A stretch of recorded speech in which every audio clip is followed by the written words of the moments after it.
আজকে বানাচ্ছি চিল্লা।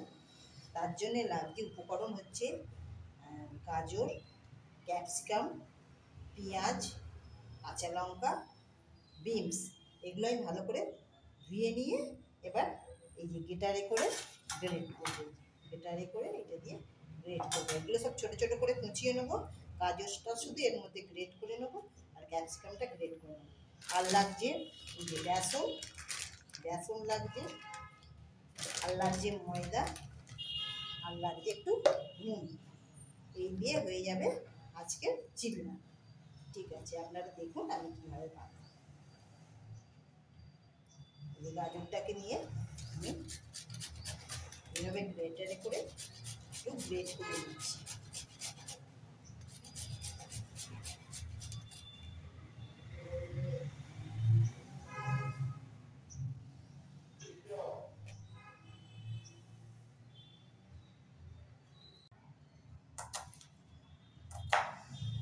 বিনসগুলো এরকম মিহি করে কেটে নেবেন।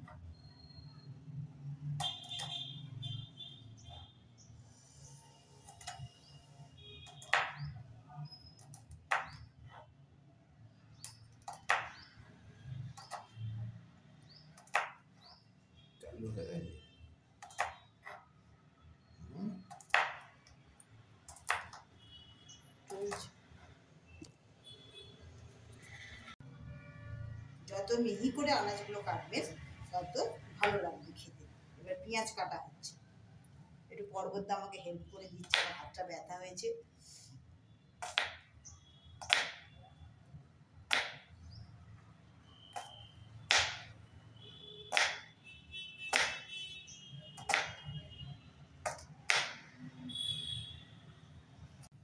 এই যে ক্যাপসিকাম আর পেঁয়াজ সব কুচনো হয়ে গেছে। এরকম মিহি করে যত কুচাবেন তত চিল্লাটা খেতে বেশি ভালো লাগবে, মুখে পড়বে না। এগুলো কোচানো হয়ে গেছে। এবার আমি দিয়ে দেখাই। এবার আমি বাটারটা গুলে নিয়ে গুলছি।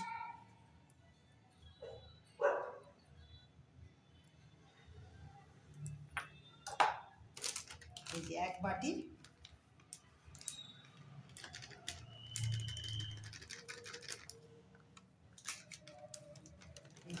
ময়দা,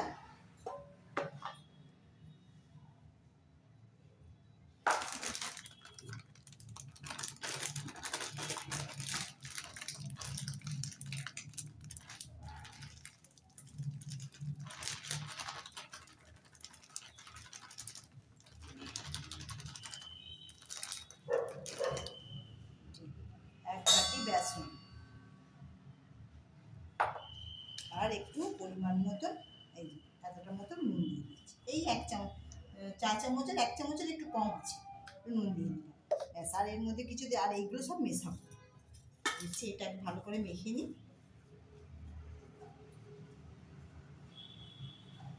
তারপর এর মধ্যে দেব গাজর, বিনস দিয়েছি, গাজর দিয়েছি। এবার একটু পেঁয়াজ কুচনো দেবো, আর কাঁচা লঙ্কাও কুচি আছে এর সঙ্গে, আর ক্যাপসিকাম। সব উপকরণগুলো একসঙ্গে এর মধ্যে মিশিয়ে নিলাম। মিশিয়ে নিয়ে এবার জল দিয়ে এটাকে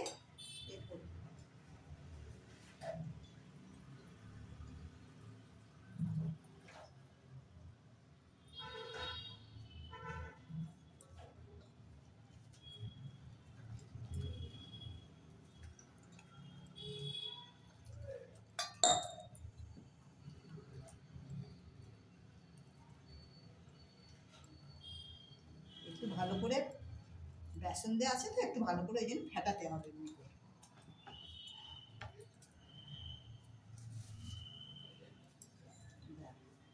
এই যে দেখে এইভাবে এইরকমভাবে গুলে নিই। এইভাবে গুলে নিই। আর যেরকম চিল্লা বানাই, চিল্লাটাও আমি দেখিয়ে দিচ্ছি।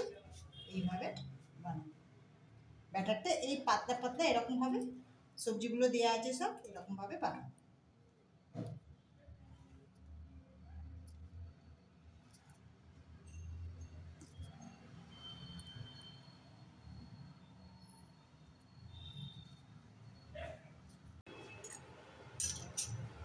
প্রথমে এইভাবে কড়াতে বেগুনের একটা বোটা নিয়েছি, আর একটু তেল মাখিয়ে এইভাবে ভালো করে একটু তেল মাখিয়ে নেবে। মাখিয়ে নিয়ে এবার ব্যাটারটাকে একটু নেড়ে এরকম করে এক হাতা ব্যাটার নিয়ে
সাইড দিয়ে হয়ে ছেড়ে যাচ্ছে আস্তে আস্তে।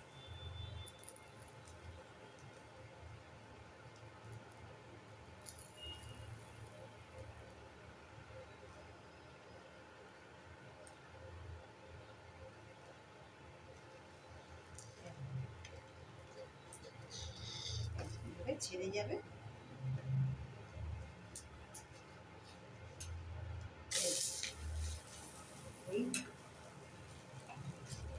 এই হালকা করে তেল দিয়ে দেবো।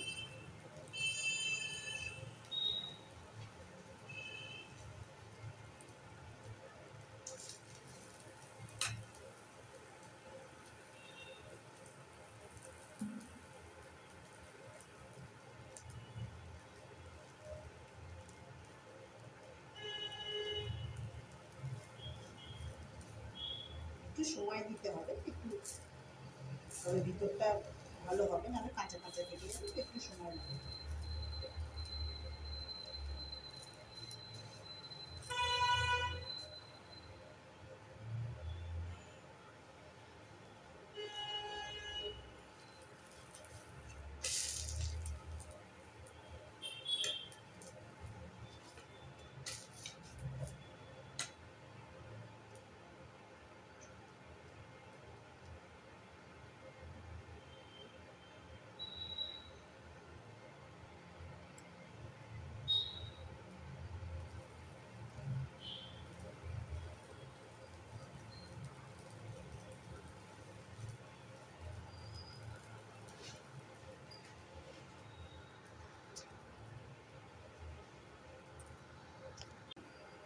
এইভাবে আপনাদের চিল্লা হয়ে গেছে। চিল্লা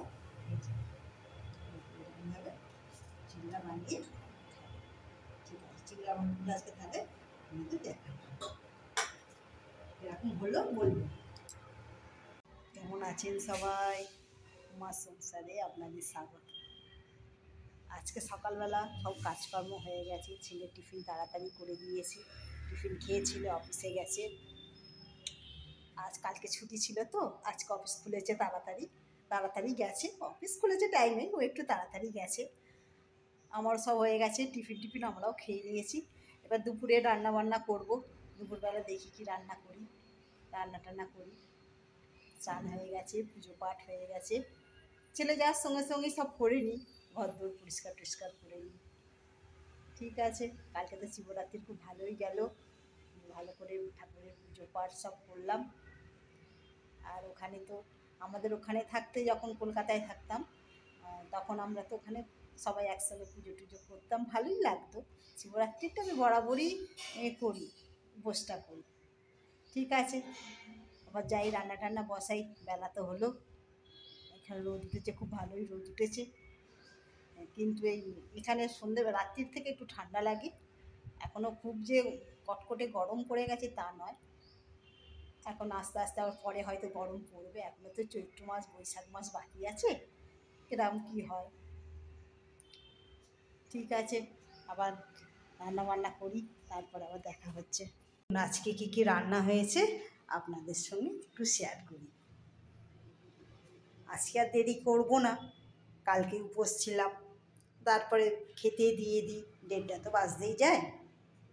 আজকে একটু তাড়াতাড়ি খাওয়া দাওয়া করে নিই। এই যে ভাত,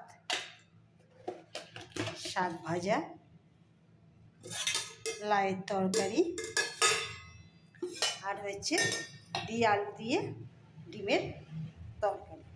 এই আলুটা আমার ছেলে খেতে খুব ভালোবাসে। আলু দিয়ে ডিমের তরকারি ছোটো থেকেই বলতো মা আলুর তরকারিটা খুব পছন্দ করে। আর আলু ভাজা, লম্বা লম্বা করে যে আলুগুলোকে কাটা হয় সেই আলু ভাজা খেতে খুব ভালোবাসতো। সেই জন্য আজকে ডিমের তরকারিটা করে রাখলাম, একটু বেশি করেই করে রাখলাম। অফিস থেকে এসে তো ওর খিদে পেয়ে যায়, সকাল সকাল খেতে দিয়ে দেবো। রাত্রি 8টা সাড়ে 8টার মধ্যে ও রাত্রে ডিনারটা করে নেয়, তো ওই জন্য একটু তরকারিটা করে রাখলাম। ঠিক আছে, খাওয়া দাওয়া দিই, সবাইকে খেতে টেতে দিই, দিয়ে তারপরে ফেরত আসছি।